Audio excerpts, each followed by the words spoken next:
지붕이 날아간 집을 보고 주인분이 망연자실 하십니다. 판넬 지붕이 날아가면 2차 사고를 유발하게 됩니다. 그럴까봐 소방대원분들이 태풍이 불어도 위험을 무릅쓰고 떨어져 나간 판넬을 수습합니다. 오늘은 판넬 지붕의 체결에 대하여 이야기해 보겠습니다. 지붕이 날아가는 것은 조립식을 불신하게 되는 가장 큰 이유 중 하나입니다. 태풍 불 때마다 판넬 지붕 날아간 뉴스는 조립식 주택에 대한 공포심을 유발합니다. 건축비가 싸고 비쌈을 떠나서 조립식을 포기하도록 만듭니다. 지붕이 날아가는 이유는 두 가지입니다. 첫 번째는 태풍에 날아갈 정도로 가볍거나 두 번째는 지붕 재료의 체결력이 부족하기 때문입니다. 바꾸어 말하면 태풍에 날아가지 않을 정도로 지붕을 무겁게 만들거나 체결을 충분하게 하면 됩니다. 오늘의 주제는 체결입니다. 그러면 선배님들로부터 배워보겠습니다. 타이어들이 볕이 잘 드는 곳에서 행복한 은퇴 생활을 하는 것처럼 보입니다. 슬레이트 지붕이 가벼워 날아갈 수 있으니 무거운 폐 타이어로 눌러 놓았습니다. 정확한 위치에 필요한 만큼의 보강, 감동이 느껴집니다. 날카로운 해석이 낳은 간단한 해결책. 타이어가 저기에 저렇게 줄지어 있는데 왜 아름답다는 생각이 들까요? 처마 윗부분만 눌러주어도 날아가지 않는다는 해결책을 알려주셨습니다. 선배님의 선배님을 살펴보겠습니다.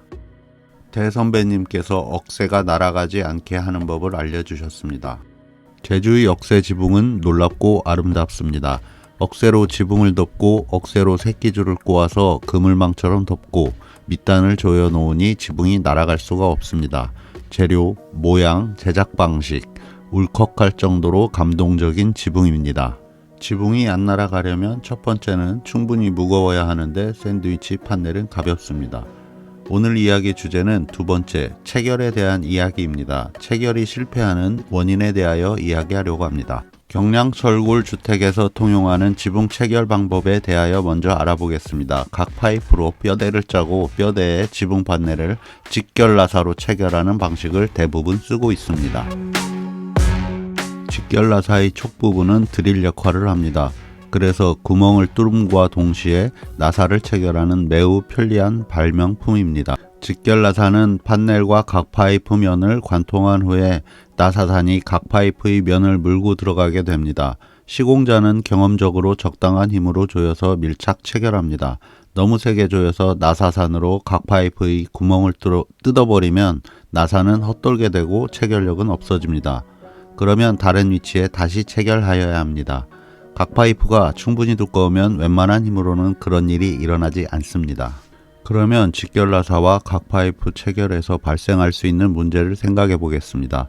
직결나사와 각 파이프의 체결을 확대해서 보면 각 파이프의 두께에 따라 다르지만 직결나사의 나사산 몇 개가 걸려 있는 것입니다. 만약에 각 파이프가 0.8mm라면 1개 정도가 걸려 있게 될 것입니다. 강한 힘으로 뽑으면 각 파이프의 구멍이 넓어지면서 주르륵 빠지게 됩니다.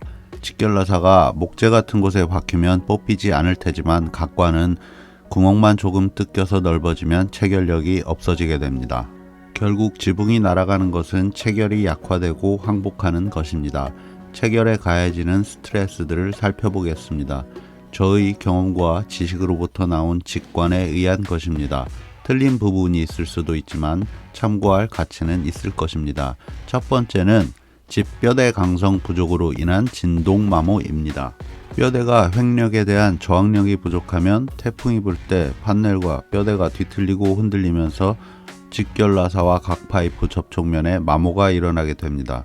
한 번의 태풍은 괜찮을 수 있으나 몇 번의 태풍을 거치면서 나사산은 작아지고 각 파이프의 구멍은 커지게 됩니다. 이런 집의 경우는 전조 증상이 있는데 태풍이 불 때만 지붕으로 빗물이 침투합니다. 그래서 누전으로 인해 단전이 되기도 합니다. 태풍이 불어서 집이 뒤틀릴 때 생기는 틈으로 빗물이 들어오게 됩니다. 그 정도로 뼈대의 강성이 약하다는 것을 가늠할 수 있습니다. 두 번째는 금식의 부속으로 인하여 체결이 헐렁해지는 것입니다. 매우 느리게 진행되는 현상이지만 1-20년 이상이 되면 피해를 줄 수 있습니다. 아연도금 각 파이프를 쓴다면 많이 늦출 수 있을 것이라고 생각합니다. 세 번째는 처마에서의 지렛대 현상입니다. 지붕 판넬을 길게 빼서 처마를 형성하는 경우가 많이 있습니다. 이러면 태풍이 불 때 판넬이 지렛대로 작용을 해서 직결 나사를 뽑는 힘이 배가 됩니다. 쉽게 말해 흔한 초속 15m의 태풍이 매우 강한 초속 30m의 태풍과 같은 힘을 내게 된다는 것입니다. 참고사항 하나 말씀드리겠습니다. 지붕 각도로 인해 공기의 통로가 좁아지면 유속이 빨라지게 됩니다. 그러면 지붕 위쪽 압력이 낮아져서 지붕의 양력, 뜨려는 힘이 발생하게 됩니다. 처마가 없어도 지붕은 날아갈 수 있다는 이야기를 하는 것입니다.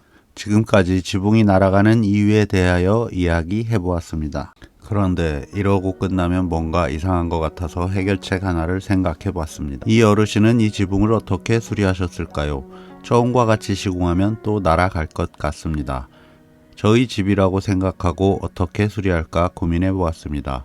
저라면 빨강색으로 표시된 부분을 우선적으로 보강하겠습니다. 방부목을 각 파이프 옆에 길게 체결합니다. 그리고 판넬을 방부목에 체결하는 방식입니다. 첫 번째로 방부목은 각관의 강성을 보강해 진동과 울림을 줄여줍니다. 두 번째로 방부목에 체결된 직결 나사는 빠지지 않습니다. 세 번째로 방부목과 각관의 체결은 힘의 방향의 직각이기 때문에 나사산에 걸린 것이 아닙니다. 오늘은 여기까지입니다.